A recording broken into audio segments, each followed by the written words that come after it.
Hello and welcome to the second episode of Which Money is Best. Today's guest is Cameron Parry of Tally Money, and as far as I can tell, he believes that the best form of money is a stick cut in half. Cameron, have I got that right? No, you haven't quite got that right, Nick. Thanks for having us, and it's great to be here. But yeah, I'll be happy to explain what Tally actually is. Well, I better explain where the joke comes from then, because Tally sticks were a form of money a long time ago, and just because we're talking about the nature of money and what form of money is best, why don't you tell us about the history of tally sticks?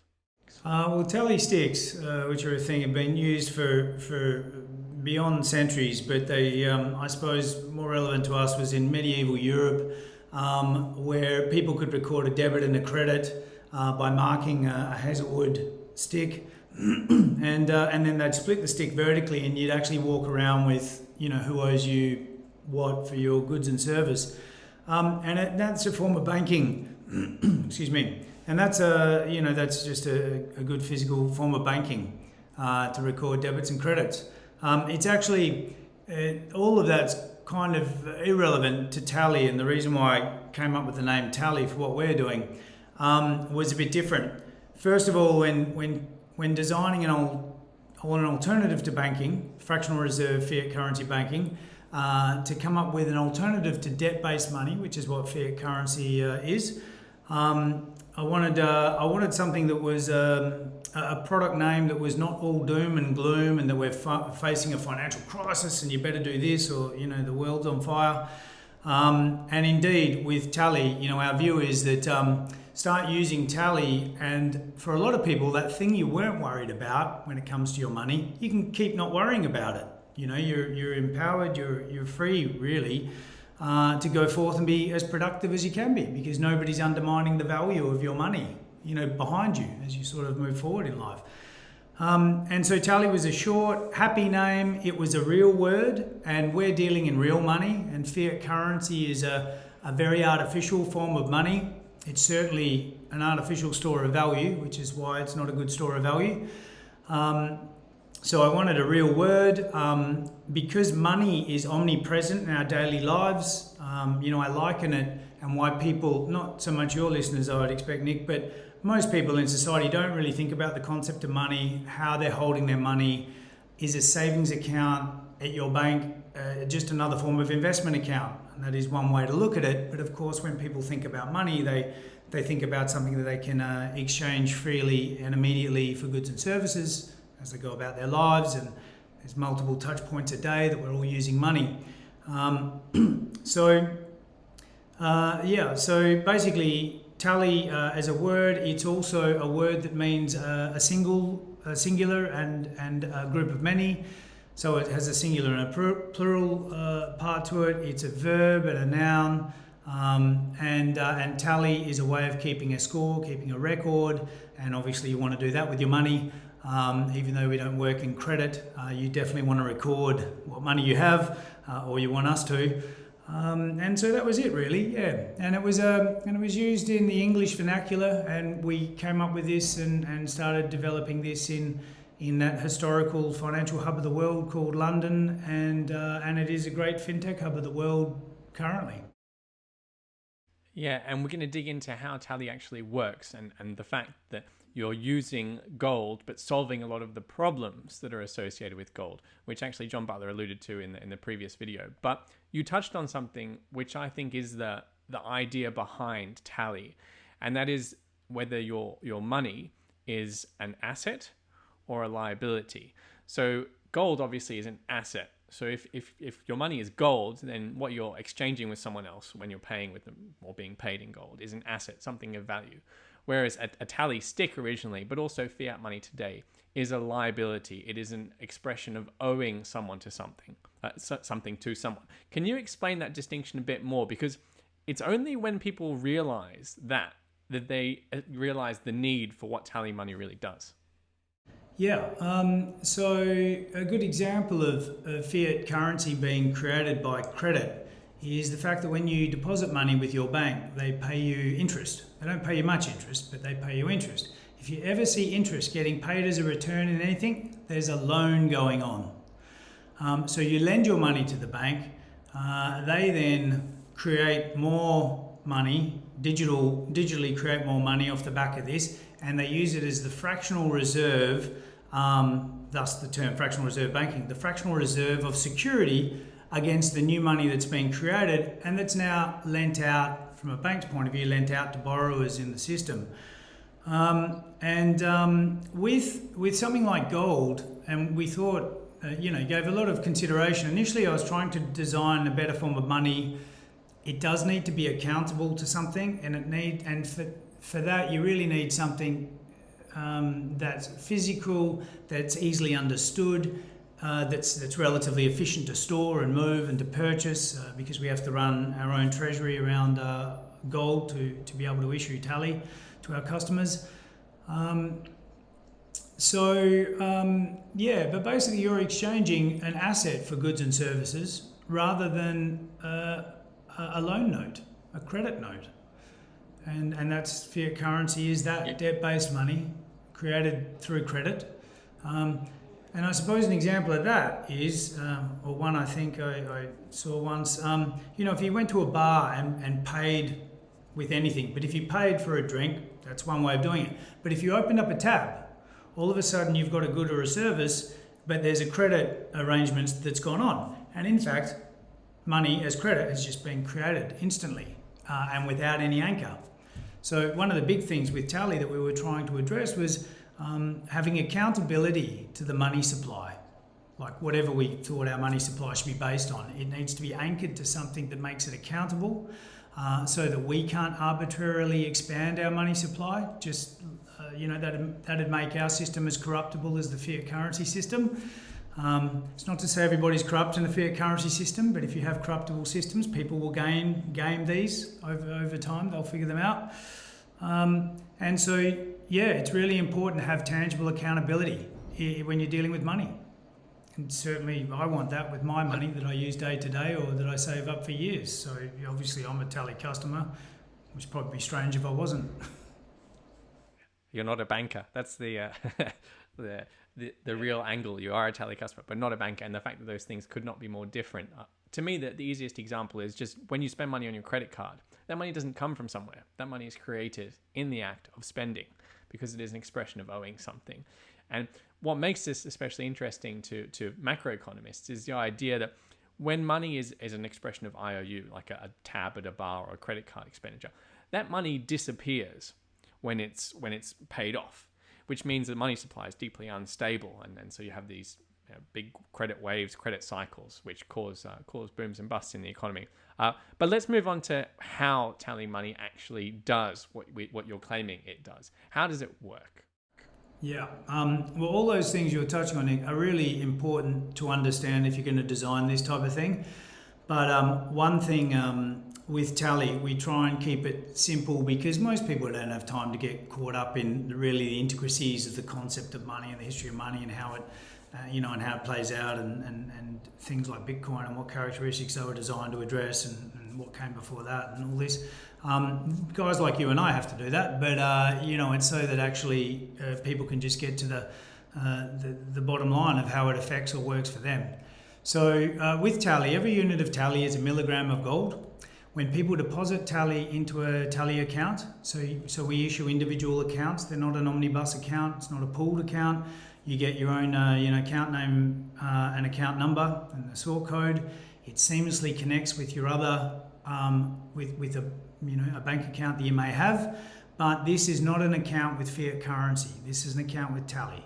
And as I say, every unit of Tally is a milligram of gold that is vaulted on your behalf. We are just a custodian. Your asset does not appear on our balance sheet. We vault it on behalf of customers in Switzerland, which is the global central hub for trading physical gold. So it's nice and efficient there. We do that at the rate of 1 kilo bars of refined gold, 4 nines refined gold. That is all LBMA accredited. So it's ethically sourced and verified and this type of thing. And so that's a really good FX rate to get if you're coming out of fiat currency into gold. You don't get that if you're just spending £50 or depositing £100 or whatever you might be doing with your money. But But this, more than just being an alternative to a bank account, it is an alternative to banking. You are no longer caught up in the current fiat currency system. Your money is held as something that is insulated from that. It's certainly insulated from the effect of inflation on fiat currency. And you are dealing in an asset-based money. And a few things we were trying to address in the design of money was to take away inflation risk, was to take away bank lending risk, which again, we don't lend out, leverage up, invest, or do any of this stuff with Tally. Again, it's your asset. And why shouldn't it be? You earned the money. Why should somebody else then be playing around with that for their benefit? And in most cases, unbeknownst to the depositor. We wanted to take out debt default contagion risk. So you do that by not having any debt in the system and not having it inextricably tied to other banks. So if one bank goes, this whole too big to fail thing is just ridiculous. It's the bigger they are, the harder they fall, is what common sense tells you. And the market and consumer appetite and all that will eventually win, not an established institution, which history shows us. So we wanted to get rid of debt default contagion risk. We wanted to get rid of counterparty risk as much as possible, which is one of those really not vague, but one of those risks that people really don't feel. It's a very vague thing for them. By having direct ownership of your money, so you're not giving it to us and then we're giving you some other form of security that is yours. Every tally is your legal title to the gold that you hold. So getting rid of counterparty risk was important. The only risk that we can't really remove is FX risk. And that is that when you deposit some money into Tally, the gold buy and sell price will be whatever it is in the market at the time. It is possible that when you want to sell, when you want to spend some of your Tally, the price of gold may have gone down a little bit against the pound. Now, over time, it goes up, it's proven to go up, and it goes up quite dramatically. So generally, the gold price averages 7 or 8% as an annual increase against the major fiat currencies, and of course a lot more against the lesser fiat currencies.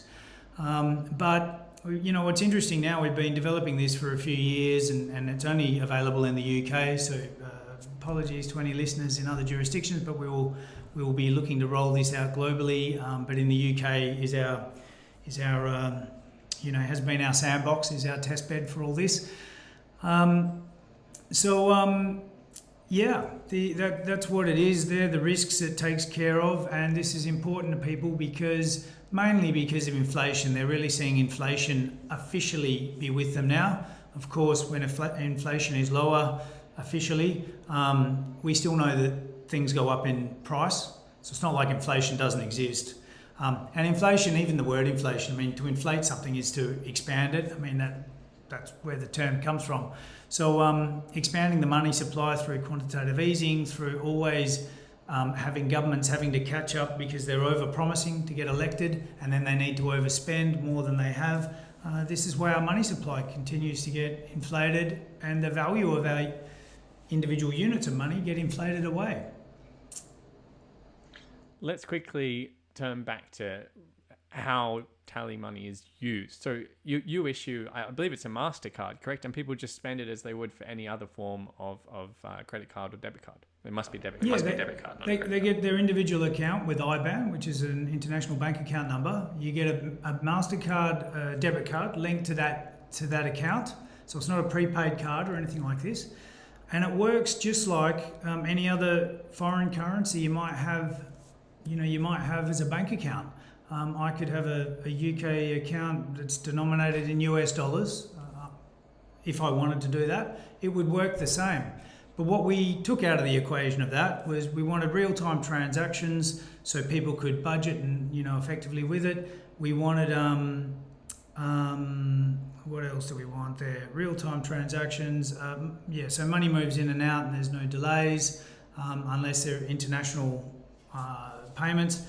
But if you're using it locally, we didn't want any international transaction fees, and we don't charge transaction fees because otherwise people wouldn't use it as an alternative to their local fiat currency. which is what this is designed to be. You can save in it, obviously. It's good for saving because fiat currency, there's no healthy environment for savers in that situation. But it is designed as spendable money. It's money you can live in. So you can now step out of this system that is actually designed to work against you. This is, sadly, it's just the truth of it. As I discovered this, that's really what agitated me to do something about it. It's a system that works to protect and benefit the banks, not the depositor or the saver. So we've designed a system that protects and benefits the depositor instead of the financial institution. It's money you can live in. It's an alternative is here. It's a mainstream alternative. I don't think Bitcoin, provides that yet. I think they're still 5 or 10 years away, maybe. And I say that as the co-founder of a company that became the world's first blockchain industry company to successfully IPO on a recognised stock exchange. So I was in that for a couple of years, back in 2014, 15 and into 16.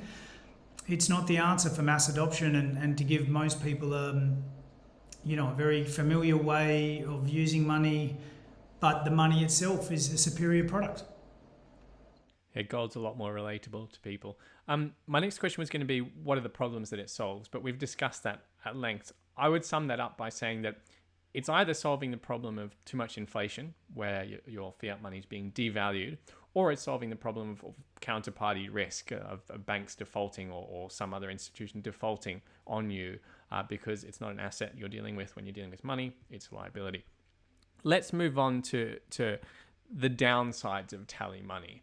Because that's part of the discussion for each of the different videos we're going to do, where we ask what is the best form of money. So you might be the wrong person to ask this, but what do you see as the downsides to using tally money as an alternative to all the different forms of money that are out there? Tally's a no-brainer to use, except for the fact that on any given day, my tally compared to my local fiat currency can actually have an equivalent less local fiat currency value. So if the pound strengthens a little bit against gold and I had my salary paid into my tally account, and by the time I'm paying, rent or a bill or whatever it is 2 weeks later, my purchasing power's gone down slightly in that. You'll always get foreign currencies moving around each other though, and the probability is that it will have gone up. But it can go down, and that fear of loss is bigger than the emotional gain you have when you have a bit of a win. So it is in investing. But over time, you're always better off by value, and it's not just that. If you can afford just to allow for that little bit of fluctuation, that you're not just living hand to mouth, you are constantly protected in that system because your money is anchored by an asset. It actually represents your ownership of an asset. You have zero exposure, which is a constant threat. It doesn't manifest too often, but it is a constant threat out there with counterparty risk, with debt default contagion risk, with risky bank lending practices. And one of the things that, again, sort of motivated me to do something about this, and as you say, I'm not a banker, but I've designed this just leaning on common sense. What money, I have a fair bit of knowledge about the concept of money and what it should be doing.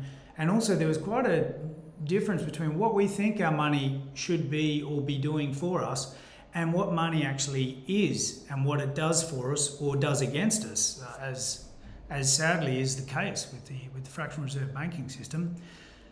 So, so we've removed all those risks, but the downside is that you could have tally, and then you had £1,000 of tally. £1,000 was deposited in, but when you come to spend it, it might be £20 less or something, and that would be annoying. But as I say, over time you're better off, and you're constantly better off anyway because of the protections it affords, the access you always have to your money, the legal control you have over your money. And occasionally pretty bad things happen, like global financial crises or runs on the bank, all these type of thing. You don't want to have your access to your money blocked. So, but yeah, it's the FX bit. That's the one risk we haven't removed.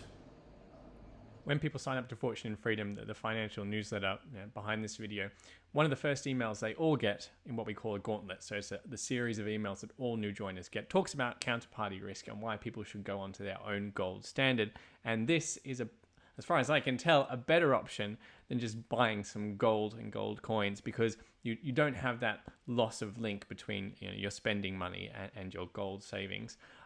Cameron, I really want to ask you this question. It's not entirely relevant to Tally Money. So why don't you tell us how people should get involved in Tally Money if they're interested, where they can learn more, before I ask you about whether this is a return to free banking? Yes. Well, first of all, we're on the App Store and the Google Play Store here in the UK. You do have to be a UK resident to open up a Tally account. We've put that restriction on ourselves. It was, as they say in fintech or in many things, building foundations isn't sexy, but if you want to be here for the long haul, you need to be building this up. And, I would have loved to have been speaking about this issue earlier, but I really wanted to come at this with a solution first.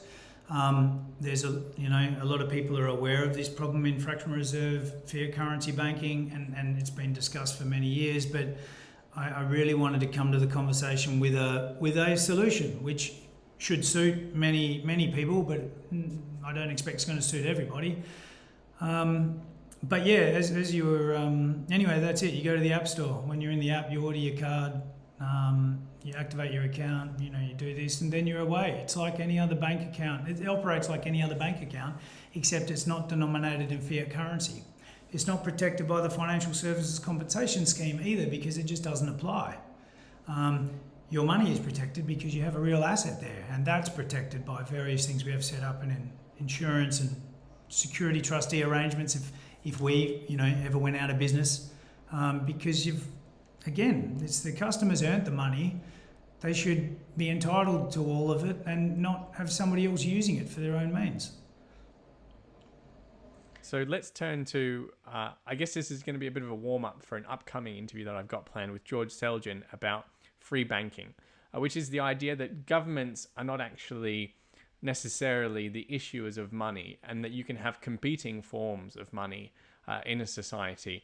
And I see you as one of the various people that are, I guess, relaunching the era of free banking. So you're focusing on gold. It sounds like you focused on blockchain as well in the past, Bitcoin, cryptocurrencies. These are all examples of, it seems like there's a boom of issuers of new forms of money. They're all doing things that are slightly different, and they're all trying to compete with the government. So is that how people in the industry see it? Is that how you see it? Yeah, I certainly see Tally as that. Cryptos are a bit different, and they face their own problems in having acceptance or achieving mass adoption. There's certain things in the design of Tally, which I used some of the characteristics of Bitcoin and protocols around the Bitcoin blockchain without, and we're not decentralized, by the way. We can't be, because the gold's got to exist before we can issue Tally. It's got to be with us and in our control. But there are some things that will stop that. So Tally is definitely designed to compete with the local fiat currency, in our case here in the UK, pounds. And part of that was the fiat currency system as we know it has been going for 50 years, and there's been no innovation in that product. So firstly, in a free market society, competition should be a welcome thing. Competition really drives better outcomes for consumers. But I can't think of any other industry which, one, doesn't have any competition, and two, has a product that's 50 years old and there's been no innovation on it.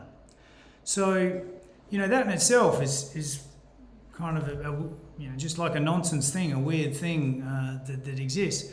So we're definitely there to compete with fiat. I think cryptos as a speculative investment, it's maturing, and it's a sort of a speculative investment period it's going through now.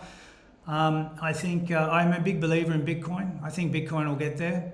There's lots of cryptos do different things, and some cryptos don't do what they probably promote that they do. So some to stay away from as well. But as far as, one of the things I was trying to do was have a form of money that, and I would say this, so first of all, we're the world's first to issue individual IBANs for accounts denominated in a currency that's not issued by a government.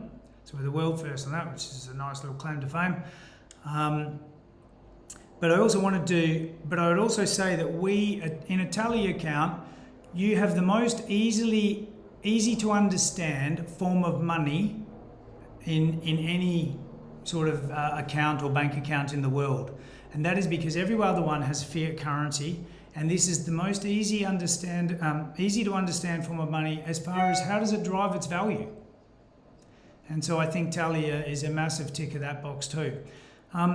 One thing with tally, and I'll kind of make this distinction, it's not a gold investment account. You can use it for that. I mean, use it how you want. We believe in people making their own decisions. But as I was saying earlier, when people save money in their bank account, they don't look at it as an investment account for fiat currency. Because if they looked at it that way, they go, why would I stick my savings in this poor performing asset? So if you want to think of tally as an investment account, by all means do, but make sure you do appreciate, judge a fiat currency account by the same rules. That is just an investing in fiat currency account. So, you know, what I don't know, and I mean, nobody knows, gold goes up over time, we do know that. How much will it go up? Should I put my free money, if you like, my excess money out of fiat currency, but should I put it in tally, which is going to move with gold? Should I put it into Bitcoin, which is going to move with different things? Should I put it into the stock market? Should I even buy, you know, government issued bonds? All this stuff. They're investment questions. Tally addresses a problem that is right now, and it's immediate, and it continues to address it. And the problem is we are getting, the whole banking system is working against us as depositors and savers. It's working to our detriment, you know, and it breaks a social contract for my mind. If I give 100% of my energy and labour and 100% of my time and my sacrifice away from my family, just because I don't want to spend my earnings the day after I get it, doesn't mean that someone should have the right or should be bleeding the value of it away. You know, why should if I earn £100 today, giving 100% of my time and effort, why should that only be worth 90% of that in 2 years from now? That just doesn't sit well with me. So this was, again, tally ultimately was because I wasn't happy with the money I was being forced to use just because there was a monopoly in it, or there wasn't any mainstream choice. And as I say, I've designed tally so that it is a new thing, but it's in a nice familiar environment. You don't have to change the way you operate with your money, but you can use a far superior form of money. And indeed ours has to be far superior because we don't have the brand power of putting the Queen's face on any of our sort of promotional stuff. I wouldn't call that brand power. I'd call that coercion, but let's not go there. So it seems to me like traditional comfort. Choice between people now have the choice between their money being denominated in an IOU from a banker or the government, depending on how you see things, or having it in gold. And I hope that all the people who've been reading Fortune and Freedom and watching these videos, who are thinking, oh, gold's a great investment, wake up to the idea of what you just pointed out at the end there, that this is about having gold as money, not just gold investments. Cameron, thanks for joining us, and to everyone at home, thanks for watching. Thanks, Nick.